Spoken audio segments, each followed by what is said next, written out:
SC వర్గీకరణ మోదీ ప్రభుత్వం చేస్తున్న దేశవ్యాప్త కుట్ర అని ఆరోపించారు మాల మహానాడు జాతీయ అధ్యక్షుడు రత్నాకర్. దళితులను విభజించే కుట్రలో భాగంగానే ఎస్సీ వర్గీకరణ అని మండిపడ్డారు.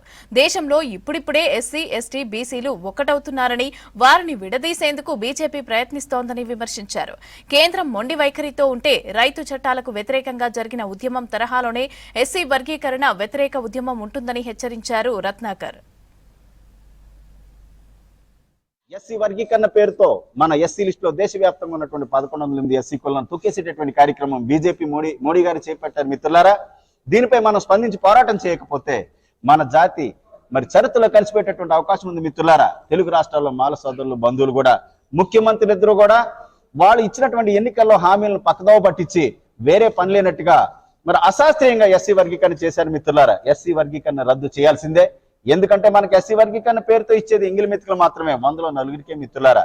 ఈ 100లో 4 ఇచ్చేటటువంటి ఈ సీట్లను రేవంత్ రెడ్డి, చంద్రబాబు నాయుడు తెలుగు రాష్ట్రాల్లో 59 ఎస్సీ కులాలకు ఎలా పంచుతారు? అలాగే మోడీ గారు దేశవ్యాప్తంగా ఉన్నటువంటి 1108 ఎస్సీ కులాలకు ఎలా పంచుతారు? మిత్రులారా, ఇది సాధ్యమేనా? కాదు. కాబట్టి ఎస్సీ వర్గీకరణ అనేది పూర్తిగా దళిత జాతి ఐక్యతపై దేశవ్యాప్తంగా మోడీ, బీజేపీ అన్ని రాజకీయ పార్టీలు కలిసి కుట్ర చేస్తా ఉన్నాయి. కాబట్టి శాంతియుత, ప్రజాస్వామ్యత పోరాటానికి సిద్ధం కావాలని చెప్పేసి నేను పిలుపునిస్తా ఉన్నాను. మిత్రులారా, రేవంత్ రెడ్డి, చంద్రబాబు నాయుడు చట్టాలు చేశారు కదా, మరి చేసేదేముంది అనుకోకండి. Don't think that they can't be changed.